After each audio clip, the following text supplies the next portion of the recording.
بسم الله الرحمن الرحيم لا حول ولا قوة إلا بالله العلي العظيم الحمد لله رب العالمين وصلى الله على سيدنا ونبينا أبي القاسم المصطفى محمد اللهم صل على محمد وآل محمد وآله الطيبين الطاهرين لا سيما بقية الله في الأرضين أجل الله تعالى فرجه الشريف اللهم أخرجني من ظلمات الوهم وأكرمني بنور الفهم اللهم افتح علينا أبواب رحمتك وانشر علينا خزائن علومك برحمتك يا أرحم الراحمين. Alhamdulillah, we have tawfiq to continue our study of Kashf al-Murad, and as you remember, we reached the fifth issue, the fifth problem, and that is في الثواب والعقاب. المسألة الخامسة في الثواب والعقاب. Khaja Rahmatullah Alayhi says that when someone does either wajib, something which is obligatory, or does mandoob, something which is mustahab, which is recommended, or fi'l zadd al-qabih, what is opposite to qabih, you do it. For example, lying, telling lie is qabih. If you do something which is zed, opposite to telling lie, for example, you do an action other than telling lie, this is also something that is good, and you would be praised, and you deserve some reward. والإخلال به means بالقبيح, just not to do the qabih. Sometimes you do ziddul qabih, sometimes you just don't do qabih. Here there is a point that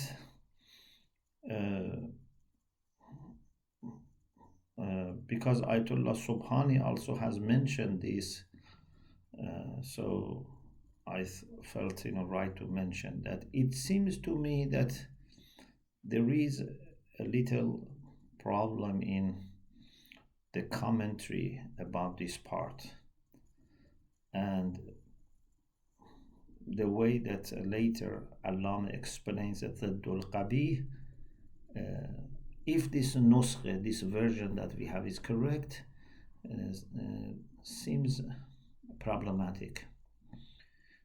So for the time being, just listen to how I read and explain Khaja Rahmatullah Alayhi's words, and then inshallah when we go to the commentary I will explain what is the difference.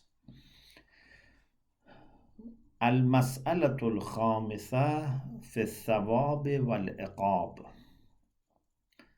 The fifth problem is about reward and punishment. This is something that is related to the discussion about Ma'ad and resurrection. Although we had something about this before when we talked about taklif, in the section about actions of God, we had a discussion about taklif and that how taklif is lutf, etc. Now we discuss it in the section on Ma'ad. There are some issues which overlap, but there are also new ideas here, new points here. قال خواجه رحمة الله عليه خواجه نصیر الدین طوسی ويستحق الثواب والمدح بفعل الواجب والمندوب. Thawab is you are entitled for thawab, you deserve thawab, reward. And praise.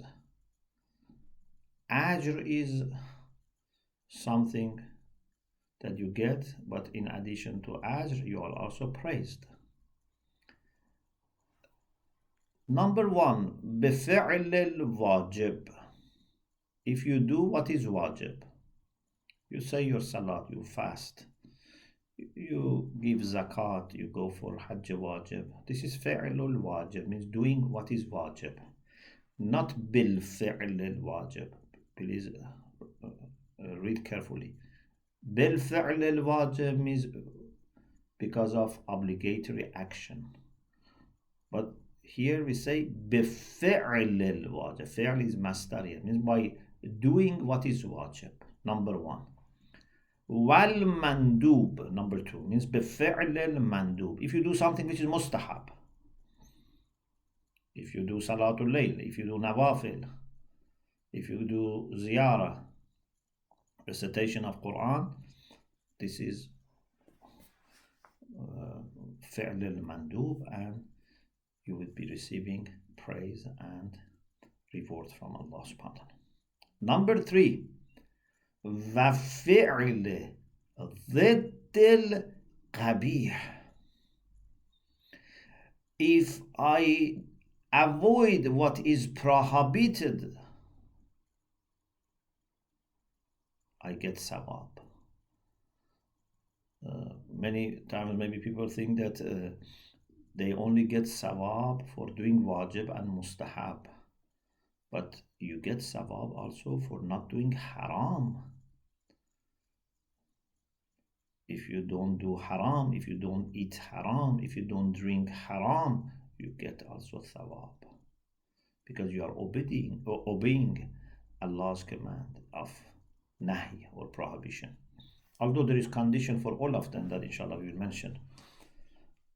So فعل ضد القبيح, by doing what is opposite to al-hasan. Al-hasan is what is good, qabih is what is bad, immoral, haram, makruh, something that is not liked by Allah subhanahu wa ta'ala, something which is prohibited or disliked. So doing what is opposite to qabih, or number four, بالإخلال به, means بالإخلال بالقبيح, by just not doing qabih, tark. Sometimes I do opposite to qabih. So instead of, for example, eating haram, which is available here, I start reading a book, I start walking, I start eating halal. Anyway, I do something instead of qabih, an opposite to qabih. Sometimes I just don't do qabih. Some ulama have said ضد القبيح is كف النفس. If you remember, those who studied with me usul al-fiqh, we had this discussion about nahy. Is nahy asking just for tark or for كف النفس? Tark means إخلال بالقبيح, not doing. كف النفس is an active role that you play, means you refrain, you stop your nafs from doing haram. كف النفس. Kaf is an existential fi'l, is an opposite to what is qabih. So either you say it like this, like Ayatollah Subhani, for example, has mentioned, or you say it more generally, as we say in Ilm al-Usul, that doing any existential action against what is qabih. other than what is قبيح. This is فعل ضد القبيح. But al-Ikhlal bihi means just not to do قبيح. So there are 4 options: doing wajib, doing mandub, doing what is opposite to قبيح, or not doing قبيح. But the condition has to be met. What is the condition? It's not that everyone who does wajib gets thawab. There needs to be intention for qurba, intention for obedience to Allah. Therefore, if someone who is sleeping, for example, or unconscious or forgetful and just does something, it's not considered as fi'lul wajib, which deserves, reward. Khaja says, بشرط فعل الواجب لوجوبه. The condition is that you do wajib because it is wajib. You say, Allah has made this wajib and I want to obey Him. Or لوجه وجوبه. You do wajib because of wajhul fi'l, wajhul wujub. Means because of the reason this has become wajib. For example, إن الصلاة تنهى عن الفحشاء والمنكر ولذكر الله أكبر. Why salat is made obligatory? Because it stops fahsha, munkar, it's a remembrance of Allah. Whatever is the reason for legislation of this obligatory act, you intend that I do this action because of that. This is for wajib. Mandub the same. والمندوب كذلك. So you do it because it is mandub, or because of what is wajhul mandub, what is what makes it mustahab. والضد.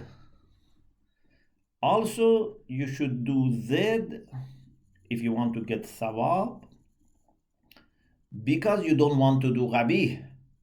For example, as I said, haram is available. Instead of eating haram, I decide to do something else. But this shouldn't be by chance, by accident. It should be something that you intend. You say, I don't want to do haram, let me do something else. لأنه ترك القبيح. You do haram because it is ترك القبيح. Means, but please understand that because that Z involves tarkul qabih.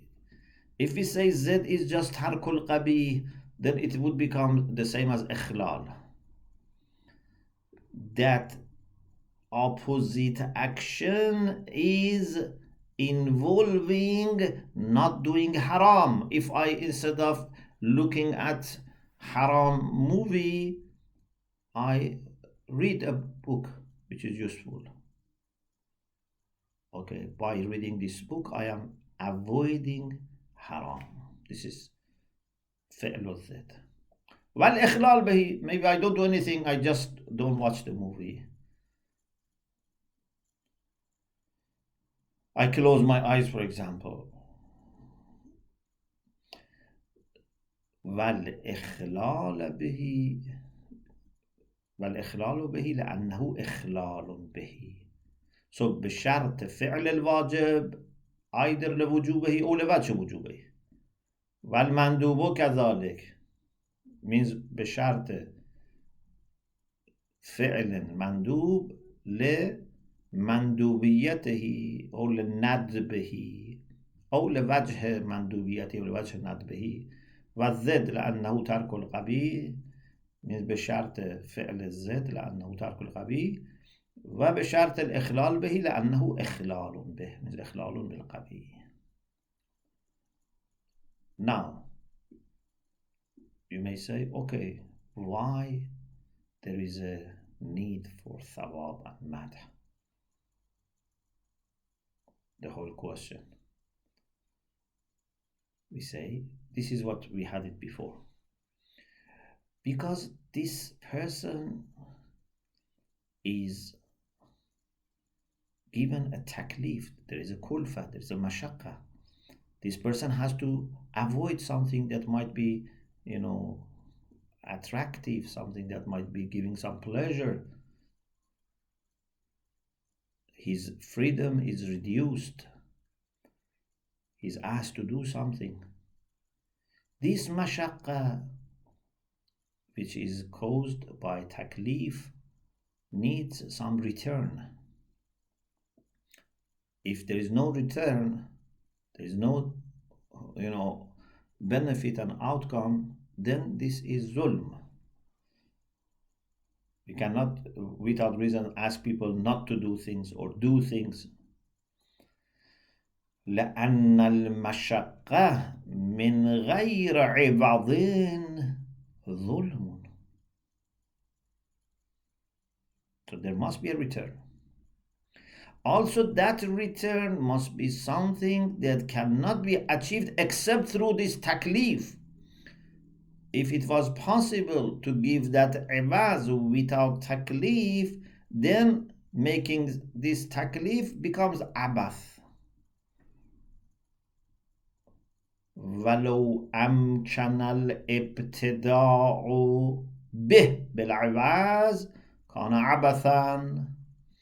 So it means that there is something that this person can get through this taklif that cannot get without taklif. If Allah wants to give him without taklif, without test, without exercising some determination, it would not be possible. It's like, for example, if you want to give good mark to students without exam, so this would not be beneficial. You have to have exam. But then when someone gets good result, there must be appreciation. They have worked hard, they have prepared themselves, they have done all the homework, etc. So they get some praise that you can, or reward that you cannot give to everyone or without, for example, the reason. So this is the text of Khaja rahmatullah alayhi. But now, let's see what Allama explains rahmatullah alayhi. Allama says, أقول المدح قول ينبئ عن ارتفاع حال الغير مع القصد إلى الرفع منه. Madh or praise, which is opposite to dhamm or blame. If you reflect on it and want to analyze this concept, we can say madh is qawlun. So madh should be through words. It can be oral, it can be in writing, but it's a matter of using some words. Normally, it's madh through words. Yunbi'u means informs, conveys this irtifa'i hal al-ghayr. You are saying that someone is in a high position, in a good position. So it's a kind of positive comment that you make about someone, about ghayr. Of course, sometimes people may praise themselves also, but normally it's ghayr. And you have the intention of to raising that person, to show respect. So it's intentional. مع القصد إلى الرفع منه. So you have the intention of raising that person through this madh. What is thawab? Thawab is more than just madh. هو النفع المستحق المقارن للتعظيم والإجلال. We had this before. It's a kind of benefit that a person receives, but it is mustahaq. It's not something that is given out of favor. One has done something that is now entitled for reward. Reward is always something that there must be, an action or something that you have done before, so you are entitled for reward. Reward cannot be given to someone who has not done anything. So it is nafa', number one. Number two, al-mustahaq. Number three, al-muqarinu lil-ta'zim wal-ijlal, which is accompanied by honoring and praising someone. Ijlal means to glorify, but not in the sense of glorifying Allah, in the sense of you say someone is great, you revere, you respect, you honors. Of course, this can be thawab that we give to someone, or it can be thawab that Allah gives to good people. On the other hand, opposite to madh is dhamm. قول ينبئ عن اتضاع. اتضاع comes from wada'a. Wada'a, from which we have tawadhu. Wadi'a means to be low. Opposite to irtifa is ittida'. So it's a word that informs about condition of someone being low, and you have also intention of expressing this. Ma'a qasdihi, when someone blames, has the intention of saying that there is something problematic here. Wal-iqab, which is opposite to thawab, huwa dharar. Again, al-mustahaq. Al-muqarinu lil-istikhfaf wal-ihana. In thawab there was ta'zim wal-ijlal. Here we have istikhfaf wal-ihana, a kind of disregard, a kind of humiliation. So it always comes with a negative kind of comment on that person. Okay, now that you know the meaning of madh and thawab and dhamm and iqab, now Allah tries to explain what the Khaja said. Al-madhu wa thawab yustahaqqani بفعل الواجب وفعل المندوب وفعل ضد القبيح والإخلال بالقبيح. So there are 4 ways that madh and thawab can be your rights. You are entitled, or people are entitled. They deserve madh and thawab. Number 1, بفعل الواجب, by doing wajib. What is wajib?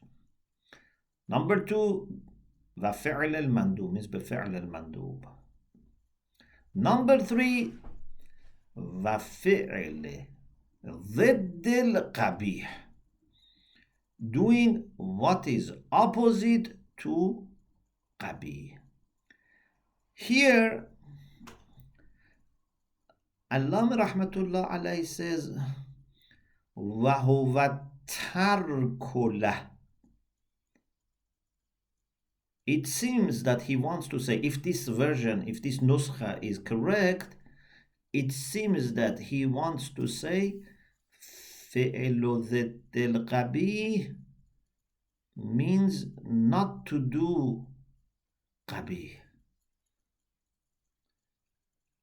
According to the opinion of those people who say ترك is ضد على ما ذهب من يثبت الترك ضده.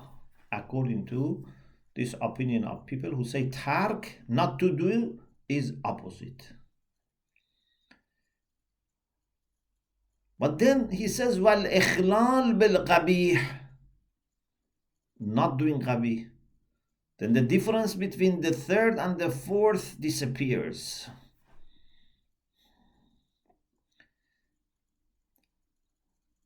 I had this understanding, but I was doubting my own understanding. But then I saw that others also have said this. For example, now actually in the version that we have online on the screen, which is organized by Ayatollah Subhani, you see that Muqaddas Ardebili, Muhaqqiq Ardebili, in his commentary on the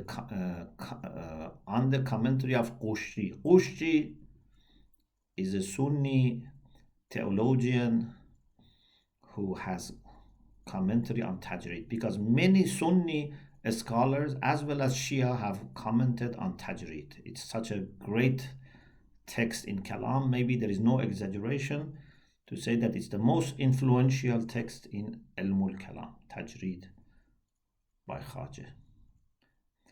So, Muhaqqiq Ardebili has comments on the commentary of Qushti on Tajrid. He says, this فعل ضد القبيح is according to the idea of the people who say what is required in nahy, in prohibition, is al-kaf, la tark. Kaf means kafun nafs. You stop your nafs. This is an existential action. Not just tark, means not to do it.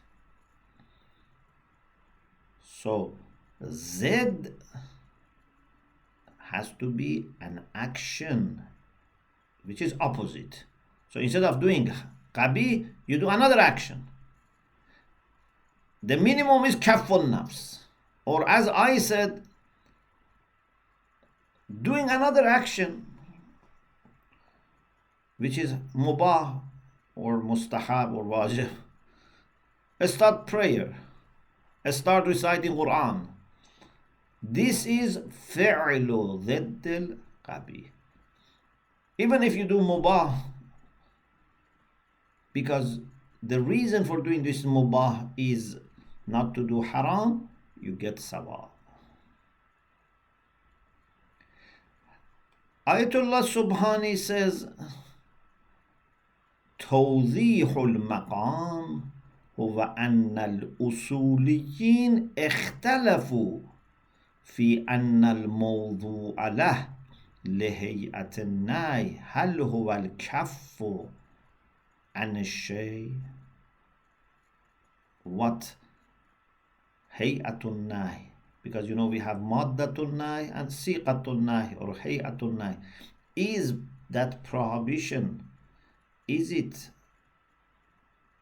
asking to do kafun nafs or just la taf'al nafsu Allah? In nafs it means merely just la taf'al. وقول الشارح وفعل ضد القبيح إشارة إلى النظرية الأولى, which means كف النفس. ولكن تفسيره بقوله وهو الترك غير صحيح. بل الصحيح أن يقول وهو الكف وقوله بالإخلال بالقبيح إشارة إلى النظرية الثانية أي مجرد ألا تفعل. So the difference between the third and the fourth is this. The third means that you do something instead of haram. The fourth means you just don't do haram. So I mention again all the four things. فعل الواجب, you do wajib. فعل المندوب, you do mustahab. Number 3, you avoid haram by doing something else. Number 4, just to avoid haram. In all these cases, if you have intention of doing these things because Allah has made such legislation or because of the reasons behind this legislation, then you deserve madh and thawab, praise and reward.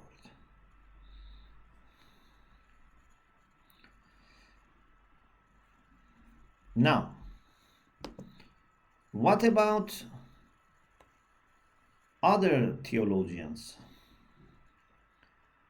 ومنع أبو علي وجماعة من المعتزلة استحقاق المدح والثواب بالإخلال بالقبيح. If you understood the difference between the third and the fourth, this is easy now for you. Abu Ali and some other Mu'tazilites, they said the fourth one, the last one, would not lead to thawab and madh. They have disagreed with استحقاق المدح والثواب بالإخلال بالقبيح. If you just don't do bad thing, you don't get thawab. وصار إلى ذلك. Why they have gone to this opinion? لأن المكلف يمتنع خلوه من الأخذ والترك الذي هو فعل الضد. Because they said either you do this or you do something else. You cannot just not to do haram. If you don't do haram, means you are doing something else. Either you are sitting or I don't know, sleeping or standing or reading, looking at something, listening to something, thinking. Anyway, you are doing something opposite. This is what they have said.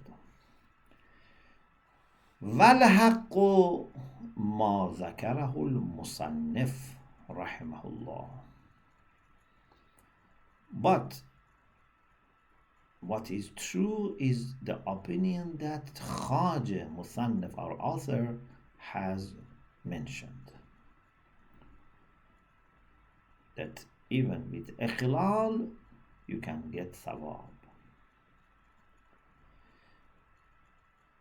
فَإِنَّ الْأُقَلَى. In order to explain this, Allama refers to the other side. When someone does bad things and deserve blame and dhanb. فَإِنَّ الْأُقَلَى يَسْتَحْسِنُونَ ذَمَّ الْمُخِلِّ بالواجب وإن لم يتصوروا منه فعلا. Uqala, intelligent, rational people, if someone doesn't do wajib, as soon as they hear someone, for example, has not said his wajib salat, they say this person deserves blame. Just not to do salat, just ikhlal bis salat is enough for their judgment. وَإِن لَمْ يَتَصَوَّرُوا مِنْهُ فِعْلًا. Even if they didn't think of, okay, what else he has done? He has not done salat. Then if instead he has done something else, that is bad. No, they say not doing salat, al-ikhlal bis-salat is bad. كما يستحسنون ذمه على فعل القبيح. In the same way that they say it is good to blame him if he does something bad. So فعل القبيح or إخلال بالواجب. So إخلال by itself is something that uqala consider as a good reason. If it is إخلال بالقبيح, then this person deserves madh and thawab. It's إخلال بالواجب, this person deserves blame and punishment. But then we said there is a condition. وَاعْلَمْ أَنَّهُ يُشْتَرَطُ في استحقاق الفاعل المدح والثواب إيقاع الواجب لوجوبه أو لوجه وجوبه. Be aware that it is a condition for being entitled, the agent or the doer being entitled for reward and praise, that must bring wajib for the sake of its wujub. The reason is, he says it's wajib, Allah has asked me, I do it. Or لوجه وجوبه, or because of what is the reason. For example, you can say I want to get closer to Allah, etc. وكذا المندوب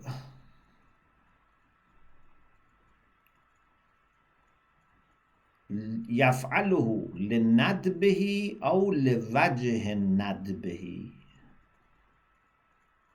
You say I do mustahab because it is mustahab or because of the reason.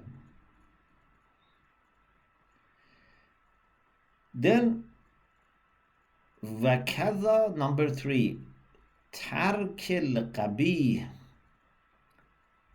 يتركه لكونه ترك قبيح أو لوجه ذلك. Although, as we said, it's better that for the third we say doing Z, because tark then becomes like إخلال. والإخلال بالقبيح لكونه إخلالا بالقبيح. It seems that Allama Hilli, when he says tarkul qabih, he means kaffun nafs, means you do something actively in order to refrain from qabih. And ikhlal is just not to do it. It seems that he has such kind of usage of the term. So, if someone does for these reasons, it's okay. فإنه لو فعل الواجب أو المندوب لا لما ذكرنا. But if he does wajib or mustahab, not because of what we have said, لم يستحق مدحا ولا ثوابا عليهما. He would not deserve and be entitled for reward and praise. وكذا لو ترك القبيح لغرض آخر من لذة أو غيرها. For example, he says, I don't want to do this qabih because he wants to get another pleasure, or for any other reason apart from that this is qabih. لم يستحق المدح والثواب. Here Ayatollah Subhani has a useful comment that those who have studied fiqh and usul they appreciate. From kalami perspective, from kalami theological perspective, when you do something good for the sake of being good, or when you do something which is wajib because it is wajib, or because of the reason for this becoming wajib, they are all considered as good reasons, adequate reasons for being entitled for thawab and madh. I add to it that this is actually also the moral perspective. In moral philosophy also we can consider this as good reasons for this action being a moral action. But then when it comes to fiqh and the discussion about niyyah, then over there fuqaha may have different expectation. For example, Ayatollah Subhani says, اتفق الفقهاء على أن الواجب هو قصد القربة لا قصد الوجه. Fuqaha have said that qasdul qurba is needed. Qasdul wajh is not, taking the place of qasdul qurba. So we have to do it for the sake of Allah. Of course, what is qasdul qurba? We want to get nearness to Allah. Then going to heaven, not to go to hell. These are maybe accepted also. But if I just say salat because salat is good or useful, they may not accept. But in kalam is different. Mutakallimun, they said this person deserves madh. The only faqih that has accepted this is Ibn Idris. Ibn Idris in Sara'ir has also accepted this. It seems that it's in his book Sara'ir, which is a very famous book. So this is not contradiction. This is based on what we are looking for. Are we looking for something which is rationally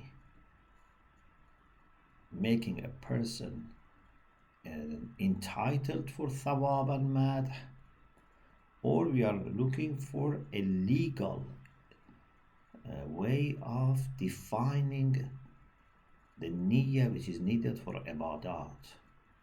So it seems that fuqaha here try to be more precautious and saying that there is a need for conscious remembrance of Allah, and that we do this in order to please Him and get closer to Him.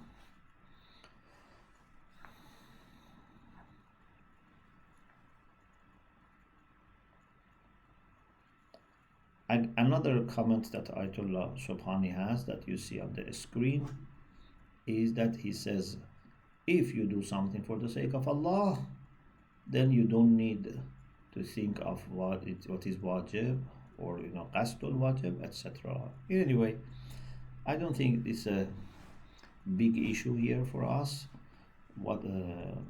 It's good that alhamdulillah he has mentioned this point, but there is no contradiction. What is important for us here, this is not a fiqhi book, this is a kalami book, is that you must do something because you know that there is an obligation here, or there's a istihbab here. So it's an active response to Allah who is making this legislation, and therefore you deserve reward and punishment, reward and praise. Okay. Then he says, والدليل على استحقاق الثواب بفعل الطاعة أنها مشقة. Why? When you bring act of obedience, you are entitled for thawab, because this ta'ah is mashaqqa. For most of the people, it's mashaqqa. Yes, some people may enjoy this, but initially, it's a kind of restriction, a kind of kulfa, taklif.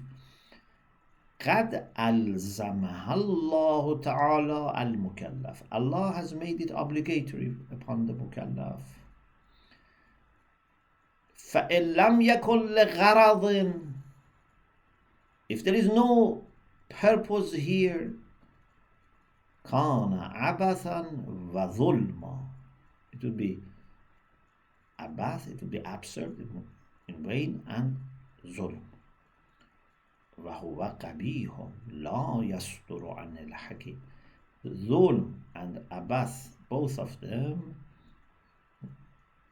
are not coming from Allah, are not occurring from Allah subhanahu wa ta'ala. So to have taklif without qaraz is qabih, لا يصدر عن الحكيم. وإن كان لغرض. What is gharaz? You say, yes, there is gharaz. Okay. What is gharaz? If gharaz is to annoy and harm and hurt mukallaf, okay, this is zulm. If gharaz is to benefit him, we say, okay, that's good. But this benefit that this person is going to receive could be given without this, or it was not possible. If it was possible to give without it, Allah say, then you shouldn't have first cause pain and mashaqqa and then give him this. You could have given it right away. So it must be a kind of benefit that could not be given without taklif, without test, and then that person showing his commitment, etc. وإن كان لغرض فإما الإضرار, means إما الغرض هو الإضرار وهو ظلم. Okay, this is ظلم. وإما النفع, إما النفع, to benefit. وهو إما أن يصح الابتداء به أو لا. This naf is either something that was possible, is possible to initiate, to take the initiative and just give it, or la. No, it cannot be given without taklif. Al-awwalu batil. If it was possible to give it without anything, then taklif becomes batil. وَإِلَّا وَالْأَوَّلُ بَاطِلٌ. Awwal means zulm is batil. Abath is when there is something, benefit that can be given ibtida'an. وَالثَّانِي هُوَ الْمَطْلُوب, means there is a benefit, but that benefit cannot be given ibtida'an. So let me explain again. إن كان لغرض فإما الإزرار وإما النفع. إزرار is zulm, so is batil. Naf has two options. يصح الابتداء به, means when naf you can give it just without anything, or la. If you can give it without anything, then taklif is abath. It's not reasonable. If naf is something that cannot be given ibtida'an, that is good. So the naf that comes after taklif must be like this. وَذَلِكَ النَّافْعُ هُوَ الْمُسْتَحَقُّ بِالطَّاعَةِ. That naf comes as a right, as entitlement, when is ta'ah, there is ta'ah. And that naf also is not just naf. It comes with ta'azim wal ijlal. Say, mashallah, you have done this. You are a good person, we want to give you this gift. للتعظيم والإجلال. فإنه يقبح الابتداء بذلك. You cannot do تعظيم والإجلال and some other good qualities that this reward has without any background, without any taklif. The easiest thing is this part. At least تعظيم of man لا يستحقه قبيح. We have 50 students, I don't know. We say we want to honor some of you. Why? Just because we are very kind people. We want to honor some of you. This person, these few people have not done anything extra. It's qabih. And other people feel that they are discriminated.